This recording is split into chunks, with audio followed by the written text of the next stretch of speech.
Hello guys, Martin. I think that you might be hearing or not. Danny, are you there?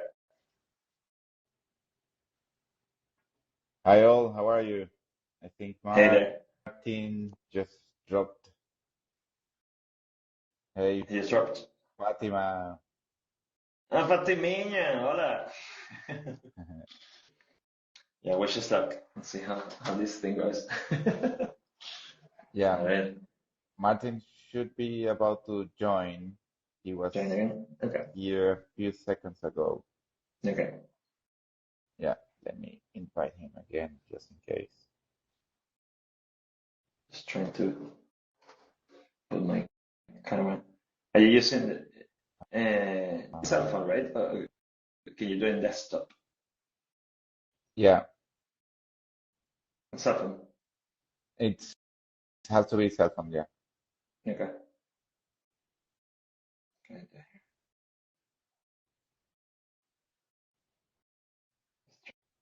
Trying to see.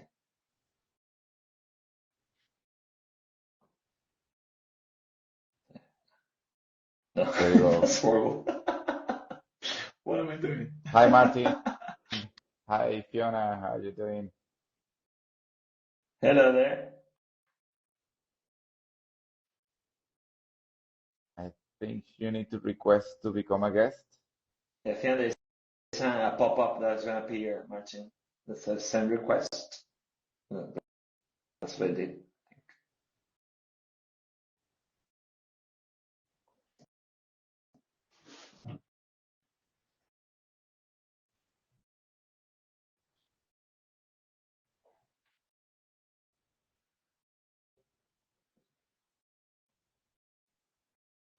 Do you see it, Martin? I don't know if you, or you are here. I think you can hear us. Yeah, Uh, how do they see the request? How do they send the request? I see you. I see you in the live, Martin. I'm sending you another invite to see. Hmm. Where it's in the top, on the top, that little arrow, that's where they can send the invite, send the request, or no?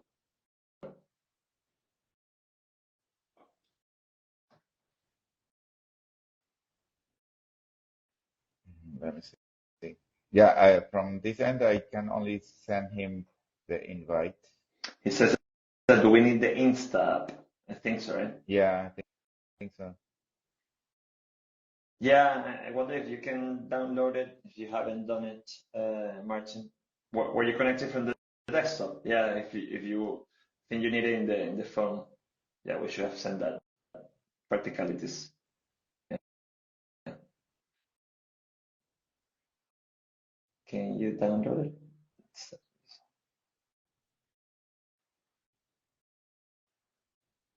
Okay, great, All right. Right. good. And can you hear us, Martin? Not sure if you also can hear us.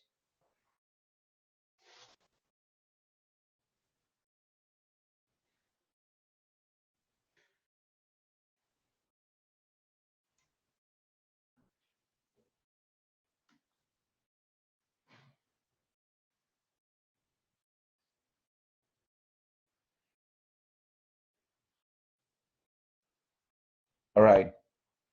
No worries, Martin. Awesome. Excellent. Okay, we still have time, especially if it's just us.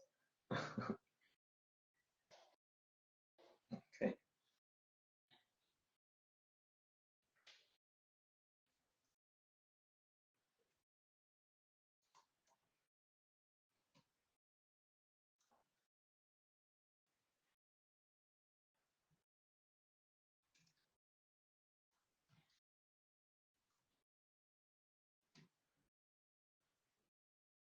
You can mute here. Yeah.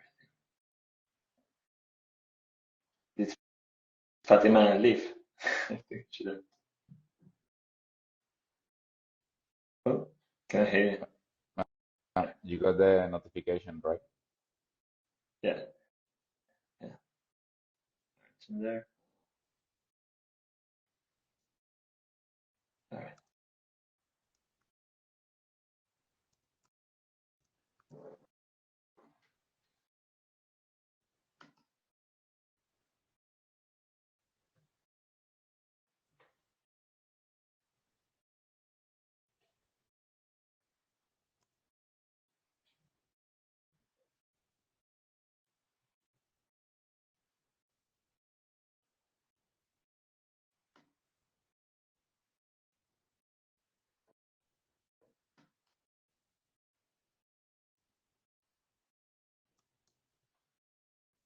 How's that going, Martin?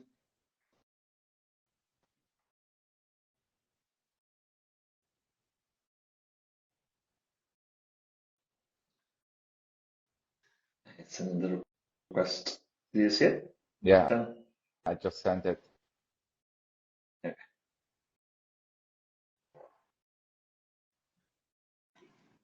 How's that going, Martin? Hello, all in good time. I'm so sorry, guys. Oh, you made it. Don't But worry. we did make it in the end. Very glad to be here. Important is that you're there. Just give us a very quick second as we finish our setup. Sure. But it's amazing to be around today. Thanks so much for inviting us. I'll have Fiona joining me in a second. Actually, just give us a moment. Are you gonna be sitting next to each other? Yes, Fiona will come in a second. Does it work if we are in landscape, or should we be in portrait? I think it's probably like this only. Excuse me? Yeah, I think so. I think it's just portrait, right? Yeah. Yeah, portrait. Yeah. Hey, We will hey, join Will. in a second. Yes. All good. Oh, you're there. You made it. Hi, folks. Lovely to be here. Hi, Hi, Fiona. Fiona. Nice to see you guys. Awesome. Okay, let's kickstart this. What do you think? Yeah, I think that we can start. It's just noon, or maybe we can have like a quick 1 minute chit chat, so in case just more people join. But so I'm as new as you, Martin, as you saw in Insta. I was like, Daniel, where do I go? But well, now you have the app, so now it's good. So the idea, obviously, this is the first of many we want to do, kind of like Open Air Collective. We want to be not only the center of carbon removal kind of discussions, but also kind of widen the conversation so there people can join that maybe are not as geek as we all are about CBR, but they can learn about other ways to be more sustainable in their lives, etc. Right? So I think that this is the first of many. So hopefully you guys can join us afterwards in later sessions for other topics. You wanna start, Dan? Yeah, well, welcome to the show. Today, everybody will be discussing with Martin Freimüller, founder and CEO from Octavia Carbon, and also joining him is Fiona Mugambi. She's the co-engineering lead from Octavia. I'm your host, Daniela Rice, and joining me today is also David Contreras. Welcome to the show, Martin and Fiona. I'd like to kickstart this by understanding, Martin, how did you end up being the founder of Octavia Carbon? What led you to this moment? Yeah, that's a great question. And I will say for like exclusively, I don't think I tell this story very often. But why Octavia? Why the name Octavia? And I hope you guys can hear me okay. Good if there's any issues. Now, we are named after Octavia Butler, which some of you may know. She was a famous American science fiction author and the first one to write about climate change all the way back in the early 1990s. And I think she's been revived a bit recently She was very famous at the time. She won a Hugo and Nebula Awards, like the highest awards for science fiction writing. And the stuff she wrote about was like a world that is experiencing climate change, which might have seemed outlandish in the 1990s, but the stuff she was describing, like fires and droughts, leading to scarcity, leading to violence, leading to extremism. That's all stuff that we're seeing. I think it's especially stuff that we're seeing on the African continent, especially sort of like in places like northern Kenya, for example, that has been ravaged by drought and armed conflict, and and those things fueling each other, really interacting with climate change a lot. But crucially, Octavia Butler wasn't just prophetic in foreseeing what would happen. She was also optimistic that humanity has the potential to fix their own problems. And that is very much the inspiration of why we called after her Octavia Carbon, which is Octavia for short, you can say. But maybe more to the point, like what is the story that actually built this company of now 42, soon to be 50 people? Now, my background in this is like, various ways where you can start there. Like, I'm originally from Austria, working class upbringing, had the chance to spend 2 years of my youth. First one on the African continent, first one in South Africa, and then one in Zambia. And yeah, I think in a sense, like, always thought that like some of the, like poverty I was seeing was kind of stupid, because there's like so many really like smart and talented people. It does not make any sense that Africa should be experiencing poverty.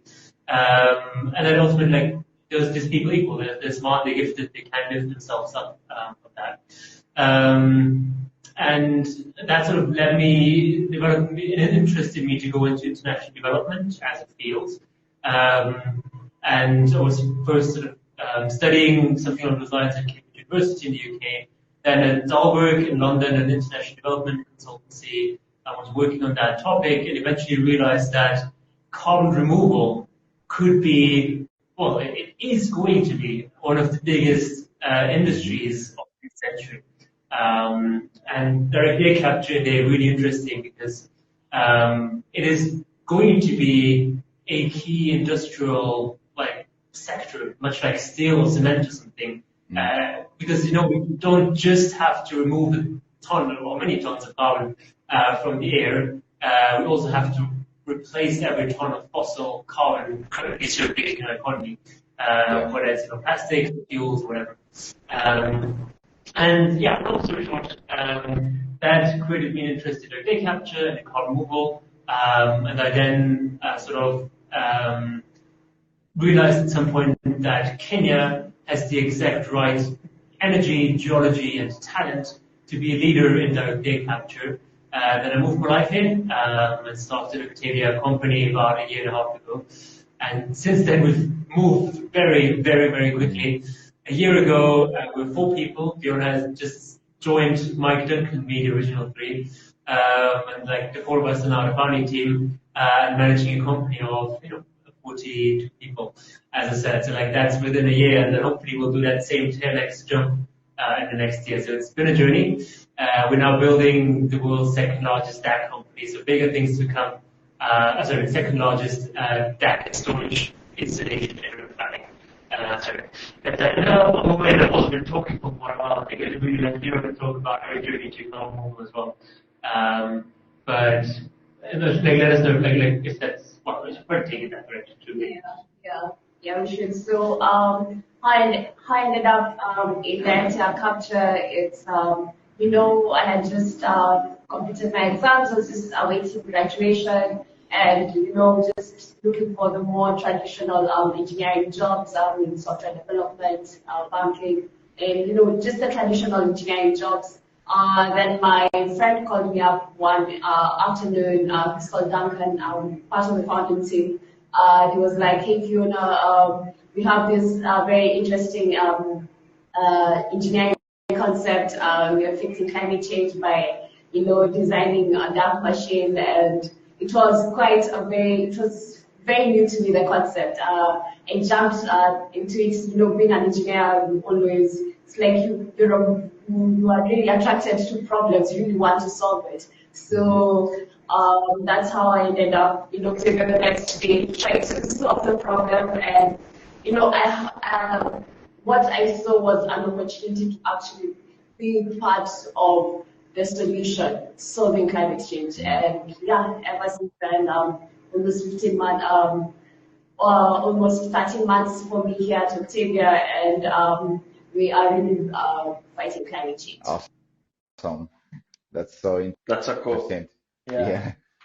Yeah. Maybe I can jump in on a question for, yeah, let's start with you, Fiona. Just continue with you. It's like, I mean, it must be such a rewarding journey just to start as 14 and such a rapid growth, like, see how the company is expanding from, being Kenyan. What can you see? What sort of impacts the whole CDR industry and more particular Octavia can have in sort of building this capacity of, young engineers that are excited about making a dent in climate change or fighting climate change. So what are you seeing? It's like Octavia kind of waving the flag of, hey, this is possible. We have the talent.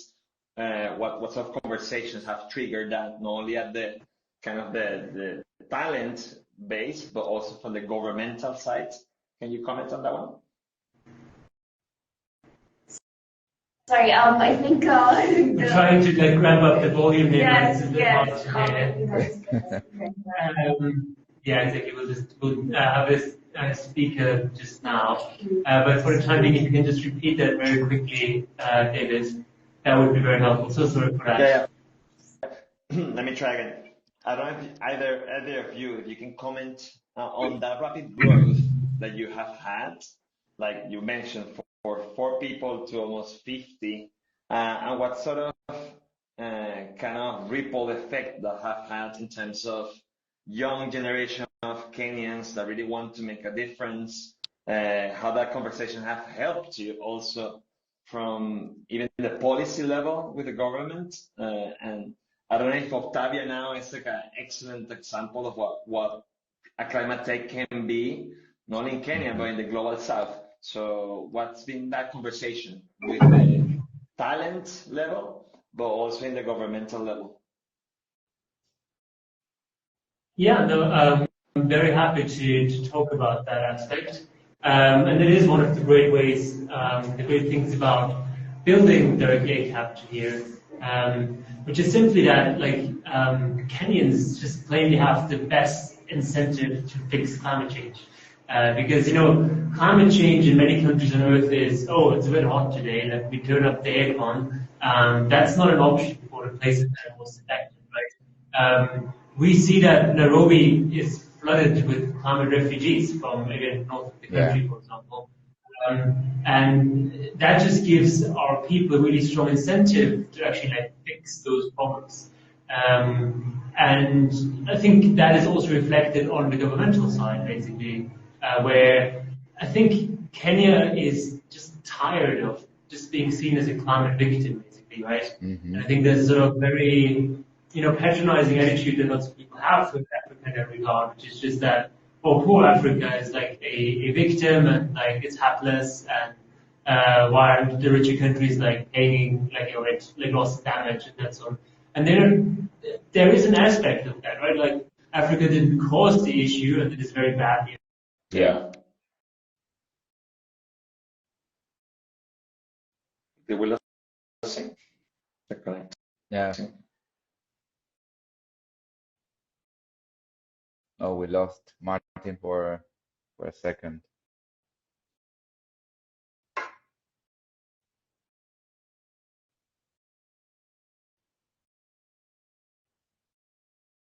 Let's see. Let's wait a few seconds until Martin joins back again.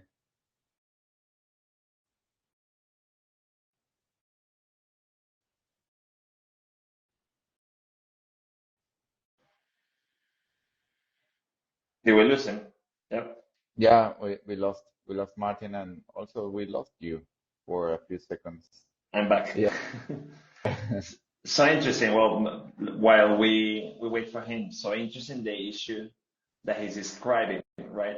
In terms of how they don't want to be the victim and Yeah. just being like a real player on this whole thing of building the ecosystem, right? And not waiting Mm. for, that there's a term, right? Like neo-colonizers that, instead of selling you, whatever garbage we used to, send with capitalism, we cannot hear you, Martin. You have to request Yeah. again.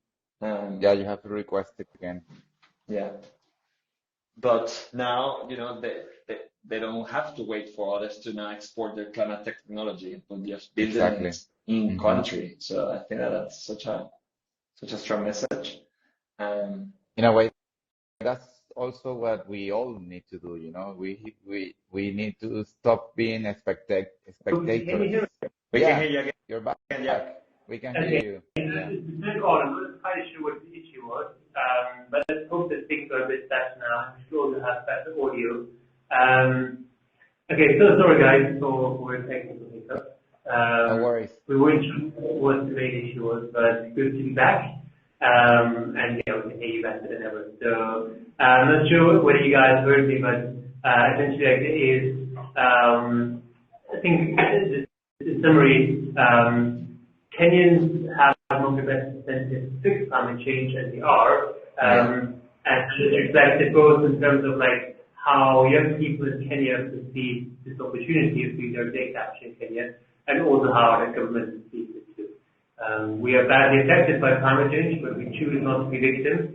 And engineers make very bad victims anyway. So we would rather like work on this problem together. Sure. Yeah.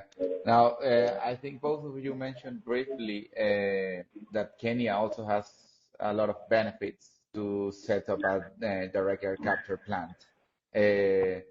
Fiona, can you expand a bit on that? And also, does that come with some challenges? Do you have also challenges due to the settings you have in Kenya? What do you think about it? So Kenya is the best place to deploy that capture. And what exactly we're doing here in Octavia, we are leveraging on Kenya's natural endowment. And one of them is the energy. I mean, I was thinking about carbon, it's 0.04% in the atmosphere. So imagine how hard it is how much energy you require to really separate that very minimal amount. So that is very energy intensive. And in Kenya, how we are addressing this challenge, these constraints with the carbon, we are designing gas machines which will use waste heat from the geothermal wells. And just to even give you concept for just the geothermal potential for Kenya, I mean, we have a potential of 10 gigawatts. We are number 7 in world rankings and have the most affordable geothermal heat, especially globally. We're very, very competitive. So it does make Kenya the best place to deploy direct air capture because we can really leverage on the waste heat from the thermal wells. Something else is we have the right geology. And while we're talking about geology, is that for permanent carbon removal, we need to store this carbon in the geology that makes sense, geology which has very good characteristics, and the geology that has good characteristics is you need to have the right rock formation, and that's the salty rocks. And what the salty rocks are is just the volcanic rock, and that has to be very, very unique. So you see, Kenya really has a perfect cocktail. I mean, we have the right energy and we have the right geology. And that is just not all. We have the right talent. We have very skillful talent here in Kenya. And comparing an engineer here in Kenya and maybe somewhere in Europe, it's very affordable to for us Octavia to really build fast and really put a lot of brains into the problem and to really scale direct air capture here in Kenya. I mean, the amount of scale, I mean, for example, we don't to blow my own horn here, but we really have very skilled engineers. And in Africa, we are actually known as the Silicon Savannah. Some of the greatest tech we export from Africa mainly comes from Kenya. And I could go about examples from Silicon Savannah. But this Kenyan brain really produce the job. Something else like Kenya is the best place for this, and it's the urgency. Because we are facing firsthand the effects of climate change. For us, we need to solve this problem immediately. We need to do it. And because of that urgency, that really already propels us to really scale our technology as fast as we can, because this is our home and it's affected, and we really want to be the solution providers. We don't have to wait for anyone. So, yeah, and when it comes to challenges, how it is that, our data capture and data technology, and with and technology, we really need to build a lot of awareness on it.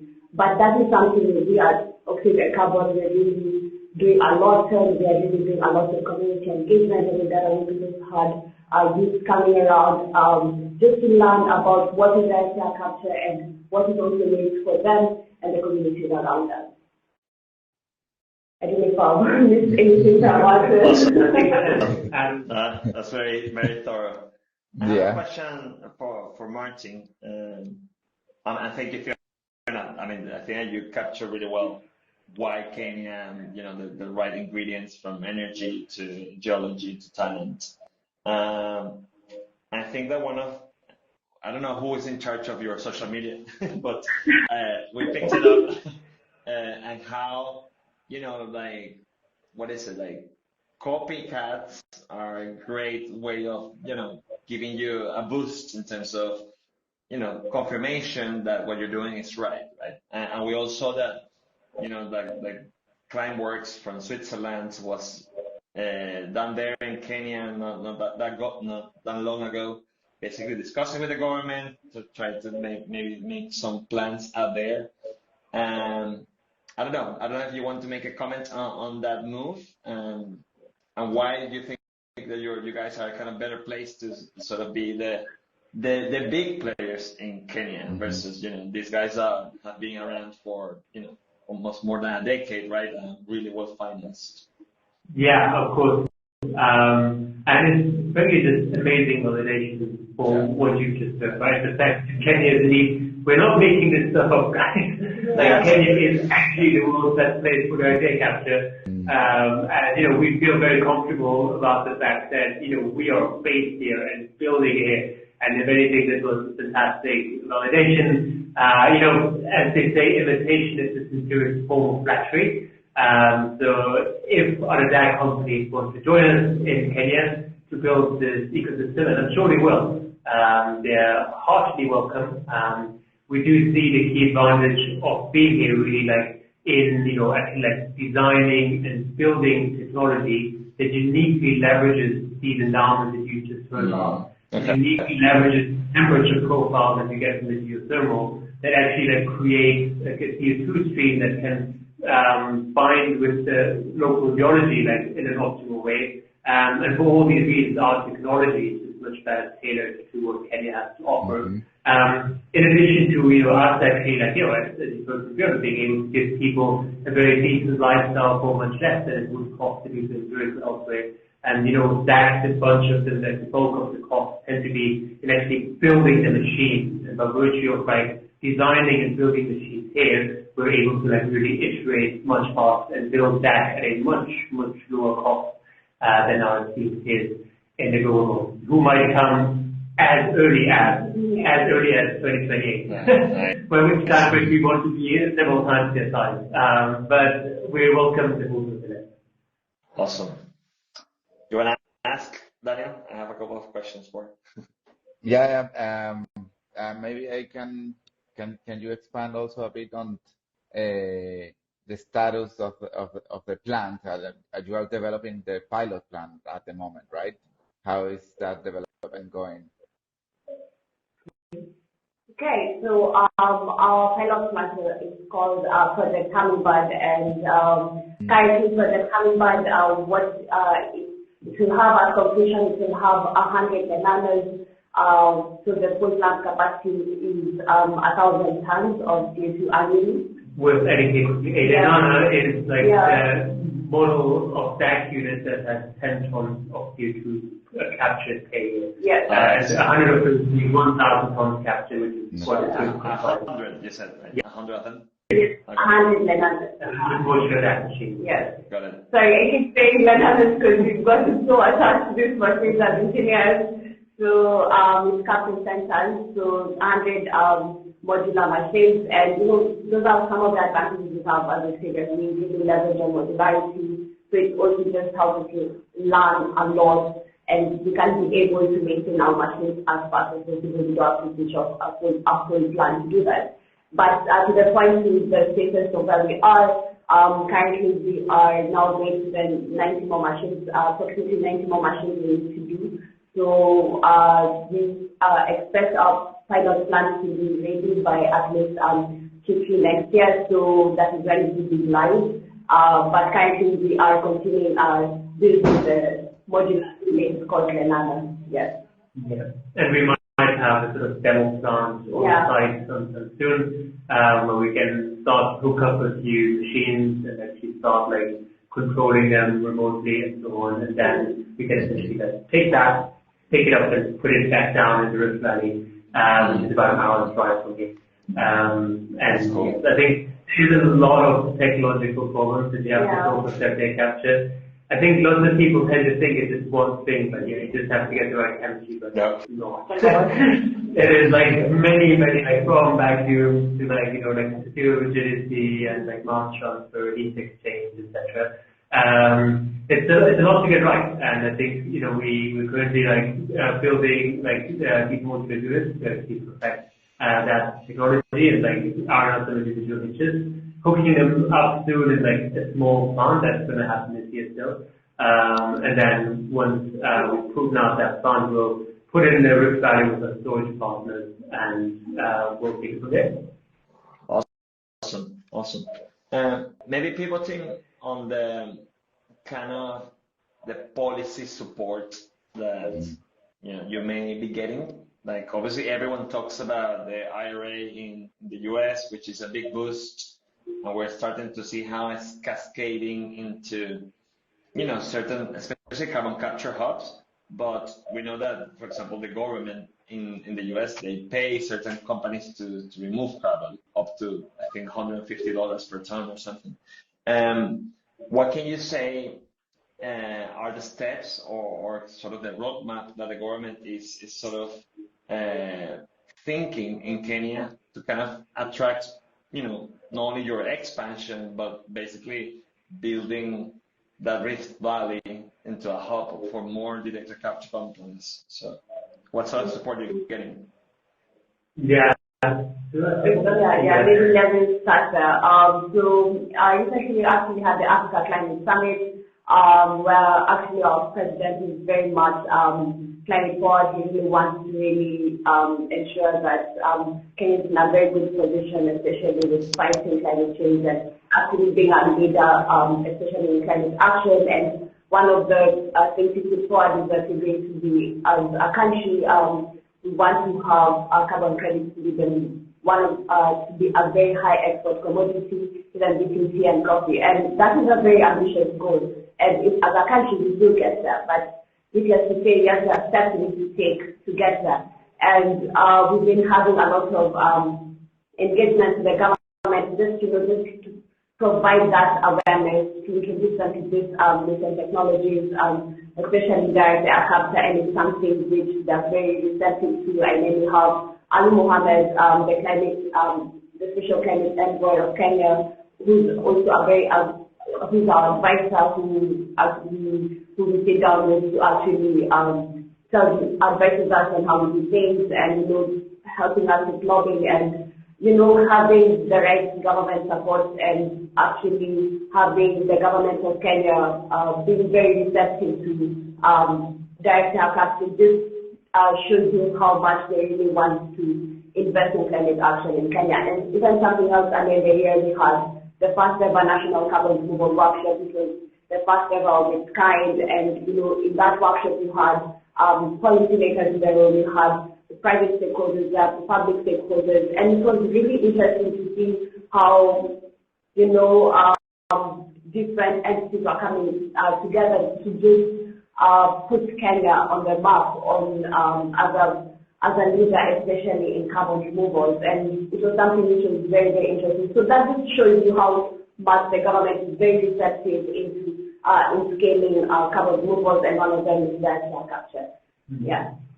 And I might add to that very quickly because, like, the competitive lens of that policy that you mentioned, it's real, right? Like, Kenya, much as it wants to build this industry is very important. And one of the ways in which it can compete is an efficient permitting, which is where it's very closely involved with us to make that happen. The government of Kenya does not have like 180 or whatever dollars per ton to support that, to subsidize that technology. We as a company, I mean, again, we have to be opportunistic about these things. So partly how we do that is we, find partners in the US and in other countries who are keen to use our hardware for local projects. Where ironically, like the total cost of actually running those machines is going to be a lot higher. It's just that once you start to subsidies, then it actually becomes cheaper, or it goes even more or less. Which is maybe not the counter way of doing it, but then in fairness, it is hard to actually get climate policy, like those incentives right in a way where you want to support like the climate transition, but you don't want to distort market. And I think that is hard. It is a hard problem to solve. And I think right now, we're seeing the right kind of energy, but I think that it is in many ways especially up to private buyers to think about, okay, so where is their financing most additional, right? Because if you have government, throwing hundreds of millions of dollars literally at the sector, then that might not be the case. That I hope that makes sense. Yeah. And following up also on the regulation side, but or maybe on the standardization side of things.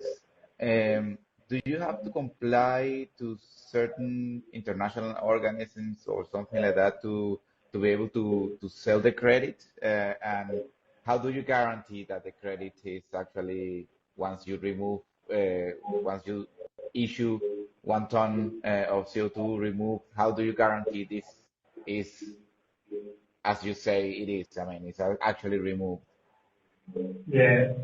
So, look, the very simple claim that we have as a DAC company, or due to logic, that is that there is no better quality direct air capture in the world than US. Exactly. And the way we guarantee this is that we are the first direct air capture company to bring a project online with Pure on Earth, who has the first ICRA endorsed standard for direct air capture and geological storage. And by virtue of issuing under that standard, then we are really setting milestones in quality. The people who will do the validation of our project against that pure standard will be DNV, the same people who validated the Ironwood project in Iceland. And very simply speaking, like I said, we are setting the strictest standards in the industry, and it is something where we look to continuously innovate. And the benefit of the data capture, of course, and that's really interesting, is that we can actually measure milligrams of CO2. And that is really where we're going to. Like, we're looking for partners to not just have the strict standards of today, but to develop much stricter standards where you can actually say okay, this kilo or gram of CO2 was removed at this time of day in this place. And it is like an external technological solution that can actually verify that. So that's where we see the space going. We're keen to motivate to innovate to get there, and we are calling for partners to help us actually create that next boundary of standards. But for the time being, we will always work with the highest quality standards available. Awesome. Yeah. I think it's also very, very important to stress the fact that even though there's nothing, it's not like a oil and gas business, which is fully developed and we have, hundreds of years of research and regulation and policies in place. But the urgency of the matter that we need to remove CO2 from the atmosphere require us to move faster than the policies and the standards, and that's where you guys came into play, and many other companies in the space that are they are working together and working on developing the standards and the procedures, but by doing and thinking. That's super important also for our audience to understand that we are doing it and we are shaping it at the same time. Well, not you guys and companies like you. I have a kind of a follow-up on that one actually, because it's good to sort of have the macro view of, yes, there is a huge kind of emphasis on companies like Octavia, and not in direct capture, but in kind of several carbon removal methods that are still even earlier days for a bunch of them, like enhanced rock weathering, biochar is a bit more mature, but from seaweed farming and sinking, everything that's related to the oceans. So it's a kind of a growing ecosystem. And the challenge, and actually that's one of the reasons Sea to Earth exists as a platform. So we curate some of these methods and we hopefully help create the demand. But from a single player like you guys, what are you seeing in terms of, that demand side from corporates, from people that perhaps the smaller level of uncertainty that's linked to direct capture as a closed system?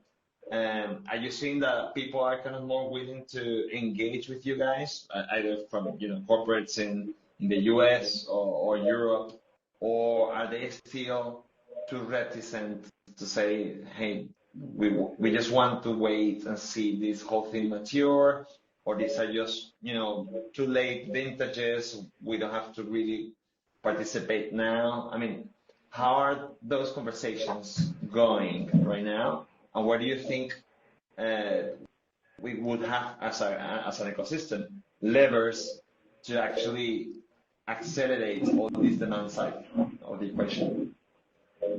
Yeah. Great question. So let's start with you again as well, Fiona. So broadly what we're seeing is, yes, it matters that you have verification confidence in the data capture.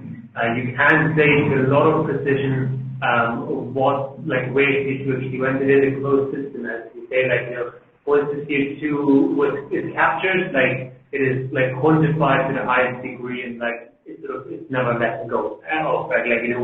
We know exactly where it goes, and that matters to buyers. I think beyond that, it is still true that direct air capture is a very nascent technology, though, as we've heard. And there is a big perceived technology, which again, it's not unreasonable for buyers to ask questions about the fact that a lot of direct air capture projects that are being built today are already selling credits while they haven't actually built the plant.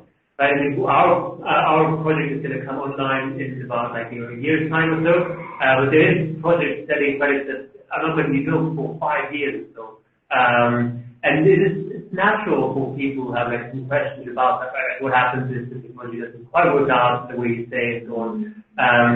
And again, I think the fact that we have a market is fantastic. It really just shows that there is champions who know the climate science, know that we need a portfolio of carbon removal approaches, and they capture very prominent within that. And they actually say, okay, this technology is not going to exist unless we create a demand for it. Right? And this is really where folks like yourself come in, and we just mobilize the public awareness, and we need to stimulate that demand, basically, right? That we cannot have a healthy climate,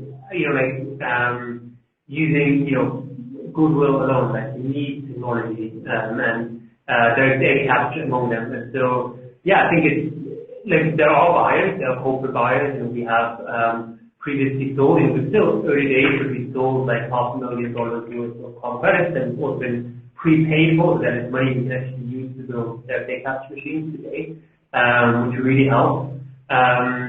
But I mean, I think the other thing that has to be said is that like right now that it's uncertain and it's expensive, right? Like there's only so many people that can pay the premium for their data capture today, and that means that I think while we are seeing some demand, and I think many of us are worrying about like how much demand there is right now, I think the mandate that we really have is to bring that down the cost curve. It's as simple as that. Because once you do, you unlock much, much more demand as well, basically. And we know that, as we sort of bring that down, from where it is today, it's close to, $300, $200, $100 per ton, we will unlock exponentially more demand. And that is exactly what we're shooting for today as well. Exactly. Very interesting. Yeah. Going back to Octavia and the company, how does a day in Octavia look at the moment? I know you experience this huge growth in the team. I guess it must be messy. How is it?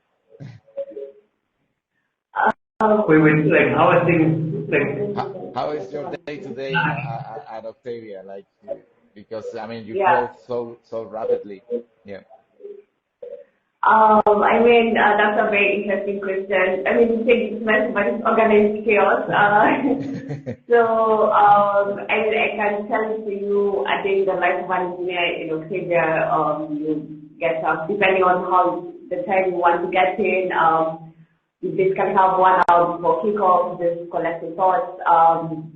Then you have kickoff, you have now in different groups, the different teams, products of R&D, just discussing the tasks for the day, do a lot of activities of brainstorming, if there was any challenge, I'm offered to be guided, if you need assistance anywhere, you just shoot for help. After the kickoff, then people go down to where really the work itself, really deep into the work. They're going to go into the design of the machines, just really testing, looking at various animations of the design, those who are actually building the machines. We have 4 great shop floor workers who now just put the machines, do a lot of welding, a lot of grinding, and those are the shop floor workers.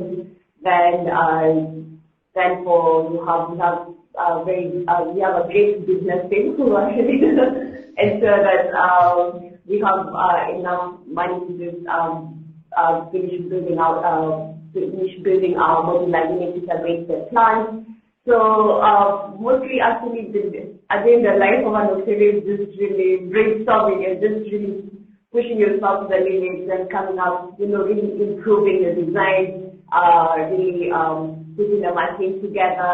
There are those engineers who are really stress testing the machines. There are those who their work is just testing the machine and just ensuring we get those parameters, ensuring that the machines are fit for purpose. And the business things. So we usually make calling business things very aside, but the business thing that the guys really ensure that you have the money to build out our machines. So engineers are expensive. But no, I mean it's like solving so many problems from designing the thing, building it, and doing it small scale and large scale, testing the whole thing over and over and over again, breaking it, fixing it. And there's that loop to that design and building. You build, we measure, we learn, and then go back to it again. So there's that loop always around it in Octavia. And remember, with our modular units, you can really iterate very fast and learn very fast. So from an engineer's perspective, that's our thing. We work hard. There's no doubt we work as hard as us, but we make it possible. But it's exciting. Amazing. That's the spirit of a startup, right? So exciting. Yeah, sounds fun. So similar. Being similar for us. Being conscious of the time, maybe I just wanted to maybe getting close to the end. In terms of communication, Martin, like what sort of effective ways you found to, sort of move around depending on who you're talking to, either politicians or is it corporate buyers, but maybe even perhaps even more importantly, when you're talking to the civil society that might not have kind of the grasp, maybe even from the climate science, how basically in three phrases, how do you sell this? Like why the whole CDR ecosystem must exist? And I don't know if you found like formulas that are quite effective to communicate to the young or to the less young. For example, I really love the approach that you said in terms of why in Africa and why in Kenya. But how do you explain to the normal folks out there, in Instagram or whoever is kind of being exposed for the very first time to CDR, why everyone should care about CDR? So our machines are named after peaks of Mount Kenya. They use the white gas. They no longer do. The reason they don't is because there's too much CO2 in the atmosphere and that trapped heat creates both warming overall, but also like extreme weather events that are harming millions and billions of people around the world each year. The way to solve that, part of the solution is to take CO2 back out of the atmosphere. And we design and build machines to do it, take CO2 out of the atmosphere and turn it into rock underground. And that will reverse climate change and will end the fossil fuel age. That is sort of very simple, clear what we do. Depending on who you talk to, you might simply say, look, there's climate science. That climate science is very clear that we need carbon removal. But even beyond that, climate change is not something abstract. If you think about enough, all of us are experiencing it. And, it's no way sad that it has to come to like the extreme weather events and the disasters and so on that we're seeing. But at least that makes it harder to ignore. And that is ultimately like what, drives us and what drives the energy behind what we're doing. And I think the data capture is, very neat in a way, just, takes you from the atmosphere and puts it underground. Explain in a sentence like that, and infinitely scalable as it can transform lives and countries and obviously others. Totally. And don't you find, maybe last question before Daniel wraps up, but don't you find sometimes pushback from even within the environmentalists that say, hey, but we should kind of focus on emission reductions first, or allocate money in other areas that perhaps have like faster payback versus building this capacity now so we get to the gigaton scale in 2050. Is that like a pushback that you hear sometimes, and how do you address it? Maybe I can just go ahead. I think with every, just like being a young, there's always good and there's always people who want to always be opposite, but we really emphasize that it's really a collective action. It's not an either or, we're just going to do emission reductions and not do carbon removal. We need to do both, and then carbon removal, especially for direct air capture, will come in for the hard to abate emissions. So it's not, we don't tell them that stop this, we do this. We're saying, let's come, let's put hands together, let's do everything we can to stop climate change, to reverse climate change, to reduce our emissions, and for the legacy emissions, for those emissions we cannot avoid, then we come in with carbon removal, then we have, we can really get rid of those legacy emissions. No. So I mean, we had great support in the Kenyan environmental movement specifically. Globally, yes, it will be disrupted. And the thing you will think is right, that we should stop emitting first. It's an outrage. Humanity is still burning coal today. And that is really something that we should stop doing right away. Especially with building DAX machines, like building DAX plants in some of those same countries, which is just like absurd. But yeah, I think the way forward, as Julian said, is like to hold hands. You engage in open discussion, you try to educate and to bring people along. And I think broadly speaking, we want to actually see that as a powerful thing, like everyone should know about it and care about it and know that it like is what keeps the environment clean and safe and habitable. That's the idea. Awesome. Yeah. Super inspiring. And to close this up, what sort of advice can you guys give to young professionals that are, suffering for anxiety, climate anxiety, or desperate of, learning what to do? What can you tell them? I think what I can tell them that there's hope. Like, it's not the end of the world. There's hope. We can do climate change. We can reverse it.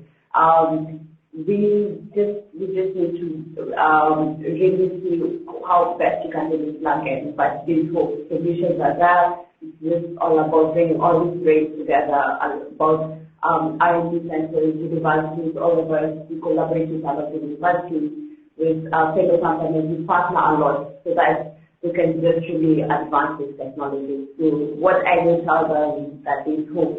It's not the end. There's hope. Yes. Amazing. Thank you.